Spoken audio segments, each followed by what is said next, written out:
सारनाथ से कुशीनगर को जाने वाली विशाल धम्मचारिका पद यात्रा 8वें दिन रसड़ा पहुंची। रसड़ा बलिया। सारनाथ से 16 नवंबर को चले धम्मचारिका पद यात्रा शनिवार को रसगा पहुंचा, जिसका स्वागत विधानसभा प्रभारी नंदलाल राम ने सैकड़ों उपासकों एवं हजारों कार्यकर्ता के साथ किया।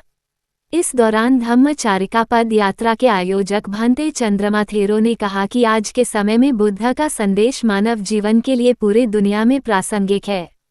बुद्ध के संदेश को दुनिया के पटल से हटाकर मानव जीवन के कल्याणकारी मार्ग की कल्पना भी नहीं की जा सकती।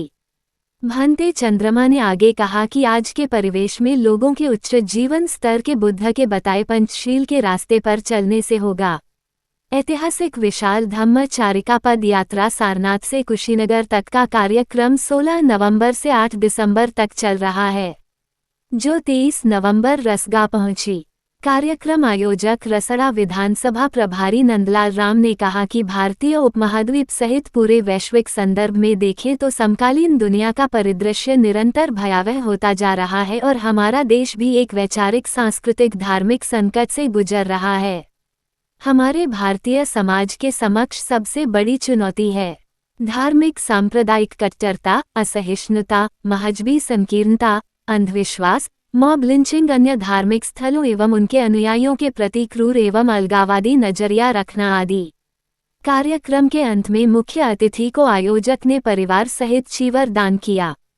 वही आयोजक भंते चंद्रमा थेरो ने सैकड़ों लोगों को भगवान बौद्ध की प्रतिमा देखकर सम्मानित किया। कार्यक्रम में मुख्य रूप से विशाल राणा, परशुराम जी, हरिश्चंद्र गौतम, सनी कुमार, ओम प्रकाश भारती, सुदेश कुमार, महेंद्र राम, विनोद कुमार, अमरेश कुमार, राहुल, सत्येंद्र, रंजीत, राजू, पप्पू कुमार सहित हजारों की संख्या में लोग उपस्थित रहे।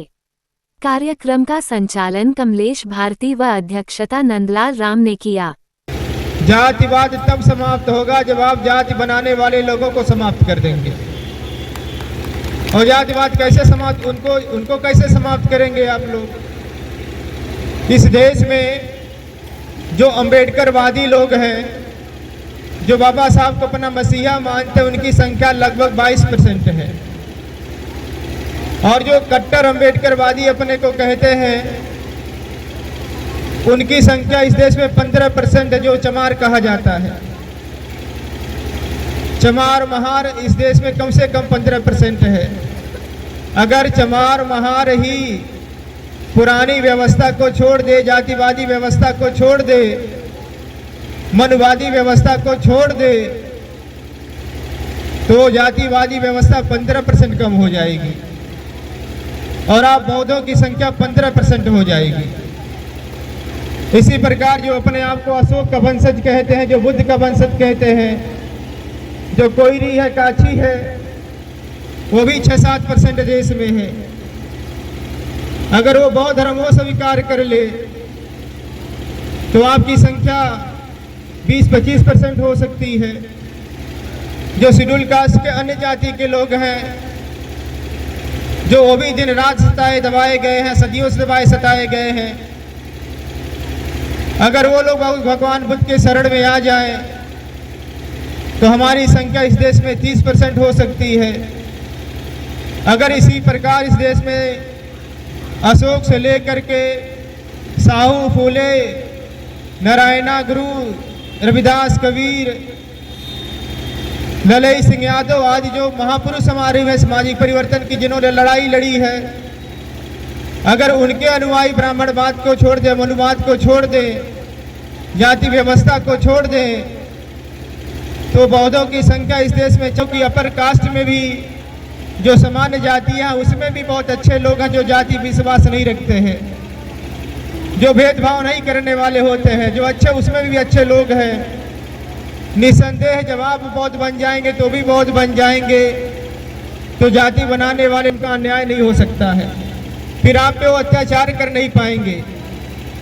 एक बात मुझे और आपसे कहनी है कि इस देश में अक्सर कहा जा रहा है कि बाबा साहब अम्बेडकर का संविधान खतरे में है। बहुत सारे मंचों पे हम लोग जब जाते हैं तो लोग कहते हैं संविधान खतरे में है, और अगर हम लोग देखें संविधान के जो 4 स्तंभ हैं, विधायिका, कार्यपालिका, न्यायपालिका, एक जो मीडिया है, जो उसके चार स्तंभ हैं, अगर हम लोग उस पर ध्यान से देखें तो उसको जो संचालित करने वाले लोग हैं वो संविधान के लिए बहुत ज़्यादा अनुकूल नहीं है। वो संविधान को बहुत ध्यान में नहीं रख रहे हैं और इधर जो तरह तरह के डिसीजन आ रहे हैं वो भी आपके विरुद्ध जा रहे हैं। जो लेटर एंट्री हो रही है वो भी संविधान के मूल भावना के खिलाफ हो रही है। तो निश्चित तौर पे बाबा साहब का संविधान आज बहुत आपको बाबा साहब का संविधान भी बचाना है पड़ेगा कि बाबा साहब का संविधान किससे खतरे में है। आखिर बाबा साहब को संविधान खतरे में कौन डाल कर रखा है। मंचों से लोगों से पूछता हूँ कि बताइए बाबा साहब का संविधान क्या दलितों से खतरा है? तो दलित समाज के लोग कहते नहीं, हमें बाबा साहब के संविधान से कोई खतरा नहीं है, बल्कि बाबा साहब के संविधान से हमें रक्षा सुरक्षा मिलती है। हम पिछड़े समाज से पूछते हैं कि क्या बाबा साहब का संविधान आप मिटाना चाहते हैं? पिछड़े समाज के लोग भी कहते नहीं, बाबा साहब का संविधान बहुत अच्छा है और वो हमारी रक्षा करता है। माइनॉरिटी समाज के लोगों से पूछते हैं कि बाबा साहब के संविधान को आपसे कोई दिक्कत है क्या? वो लोग भी कहते नहीं, बाबा साहब के संविधान से हमें कोई दिक्कत नहीं है। आखिर आप सोचिए कि बाबा साहब के संविधान से दिक्कत किसको है? बाबा साहब का संविधान कौन लोग बदलना चाहते हैं? जब दलित नहीं बदलना चाहता, पिछड़ा नहीं बदलना चाहता, माइनॉरिटी नहीं बदलना चाहता, तो कौन बदलना चाहता है? किसको बाबा साहब के संविधान से दिक्कत है? मुझे लगता है नाम लेने की जरूरत नहीं, आप समझते हैं किसको दिक्कत है। जो लोग बाबा साहब को संविधान बदलना चाहते हैं, जो बाबा साहब के संविधान को खत्म करना चाहते हैं, मैं आपको फिर कह रहा हूँ, आपको उनको खत्म करना पड़ेगा। और उनको खत्म करने का तरीका यही है कि आपको उनकी परंपराओं को छोड़ना पड़ेगा, उनकी संस्कृतियों को छोड़ना पड़ेगा। और मैं बार बार